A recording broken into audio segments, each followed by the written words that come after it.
I'm off to another third division game, and the thing about these third division games I've not mentioned before is that they generally tend to be early on Sunday mornings. When I say early, it's not actually that early because they're at 11:30 or 12, but considering how long Spanish nights out go on to, it's a bit of a test of my dedication. Anyway, I'm off to Tres Cantos today, which is a satellite city which is about 20 odd kilometres north of Madrid. It's actually a very new community that didn't even exist until the 1970s, and there weren't even any residents there until 1982. So in the last 35 years, I think that's 35 years if my maths is not failing me, the town has grown massively, and the population it now sits at over 40,000. So it was actually built on land that was ceded by Colmenar Viejo, which is the town just to the north of it. So it used to be part of the Colmenar Viejo municipality, but in 1991 it actually became its own municipality, and it is in fact the youngest municipality in the whole of Spain. Now, I was doing a bit of research just to try and tell you something interesting about Tres Cantos, and I discovered that they actually made a bid to host the 2018 Ryder Cup, but there was one big problem. So if you're not a golf fan, Ryder Cup is obviously a golf competition. I know a lot of you will be golf fans. But yeah, there's one big problem, that they didn't actually have a golf course in place for it. So the other problem was that the residents of Tres Cantos protested against the construction of the golf course, so the bid basically never got off the ground. They obviously wanted to preserve the land that was already there. It's actually a very green town. You've got the Monte del Pardo forest just to the southwest of the town, which is one of the Madrid's main green lungs, really.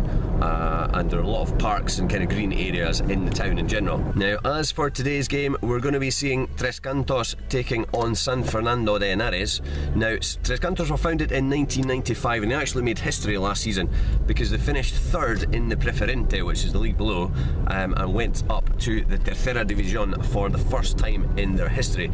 Now, Tres Cantos has actually had some clubs in at this level before. There was Tres Cantos Pegaso and Fundación Tanaro Tres Cantos as well, but they were kind of given quite a lot of financial backing, whereas the current team is supported financially by its members, so they're quite a modest club, I think you would say, in general. Now, they're actually sitting in mid-table. They've started pretty well. They're in 11th place out of 20. They've taken 16 points from their opening 12 matches, and they're heading into this game in quite good form. They've won 3 of their last 5 games overall, and that includes a derby victory against Colmenar Viejo last weekend. They won that game by 3-2. Now, as I said, today they are taking on San Fernando de Henares, and you might remember that I saw them actually just about a month ago at Getafe B, and they were well beaten in that game. Now, they've not really fared much better since then, as they lost 2 of their next 3 matches, and that means they've lost 3 of the last 4 overall. They're actually sitting in 12th place. They're only 2 points worse off than Tres Cantos, but I think their league position is a little bit misleading because they started the season by playing 4 of their first 5 matches at home, but they've basically been on the slide since then because their away form has been pretty poor. They've conceded 9 goals in their last 3 away matches, and only 2 teams have picked up fewer points on the road than they have. So here we are at the Campos de Fútbol Foresta, so just in keeping with the green theme, there are the forest football pitches. There's more than one pitch here, but it's pretty easy to find the right one. Something I didn't mention is just getting here from Madrid. You can actually get the bus from the northern bus station in Madrid. There are actually 2 main bus stations. I think the bus takes about 25 minutes, and seemingly the bus drops you off just nearby. I think it's about a 2-minute walk to the stadium from the bus stop. I obviously came down in the car. I was in Colmenar Viejo last night, so I got a lift down, but seemingly it's very easy to get here. Nice little state-of-the-art stand here, banging tunes as well. See if we can get in the shades. Look at this. I'm sitting just up from all the injured players. It's not often you manage to get this close to the stars. See if we can get a selfie a little bit later. Out come the teams to rapturous applause from the crowd.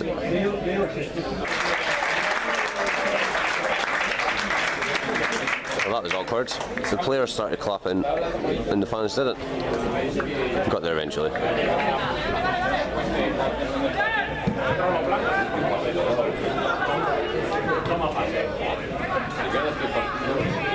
Oh, I just realised I should probably mention that Tres Cantos are in white and San Fernando are in black. You knew that already though, didn't you? Well, we're about 2 minutes in and there's already been a goal that I just realised I missed, and I also missed the celebrations. So 1-0 to San Fernando, tearing up the form book.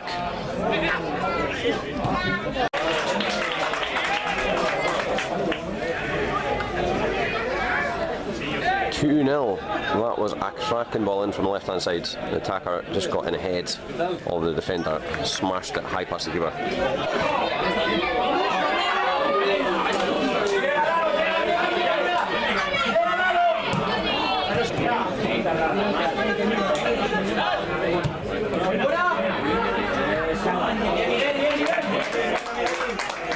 Just the unmistakable Tres Cantos flag. It's just dawned on me, this is exactly like the Bernabeu last week, right at the back of the stand.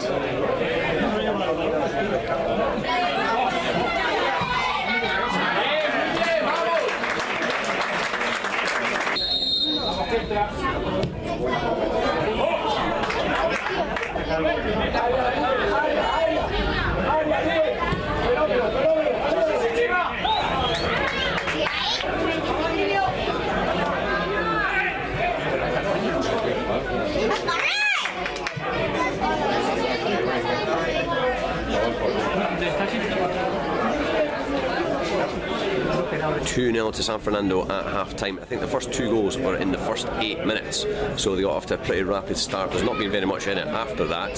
Tres Cantos have been quite dangerous down the flanks. They've got a couple of pacey wingers that they've occasionally been able to find a bit of space to get across in, but they've not quite been able to find a man in the middle.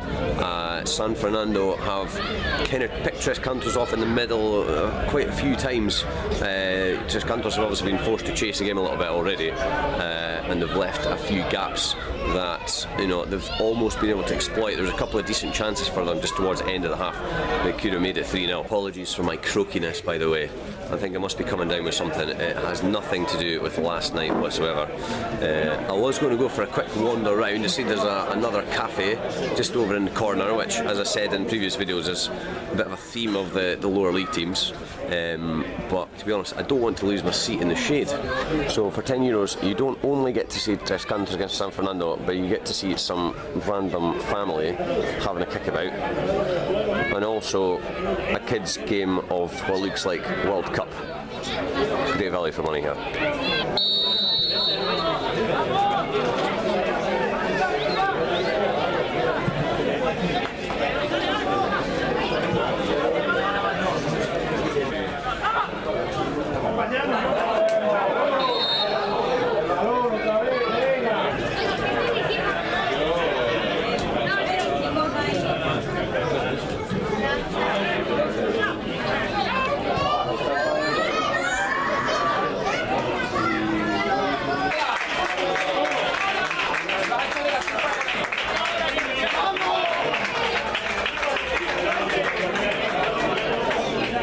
To say, terrible defender.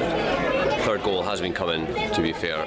Tres Cantos have been playing a really high defensive line and miraculously escaped. I think there's been about 4 or 5 offsides when we won-on-one with the goalie, but a defensive slip-up has led to the third goal. It must be really hard being a linesman, not reacting to the ridiculousness of totally unreasonable football supporters. Good kid.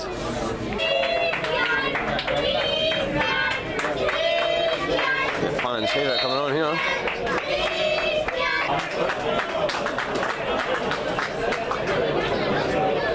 For now, you could hear a pin drop.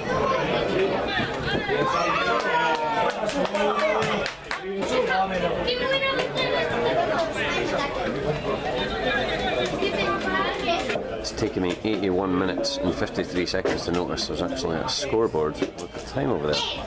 Very modern.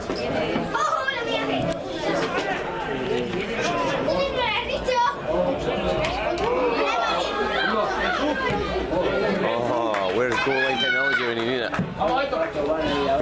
The game's almost over, and it's been game over for quite a while now, and I know exactly where I'm going after this finishes. I'm going to try and locate the Meat Museum.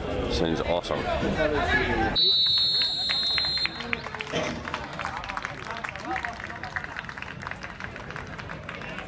Well, that ended up being a bit of a hiding, didn't it? 4-0 to San Fernando in the end, and I did not see that coming. I was expecting quite a close game, so it shows you how much I know about football. Now, it was clear at the start of the second half that Tres Cantos were inviting problems. They were trying to play San Fernando offside, and they were doing it incredibly badly.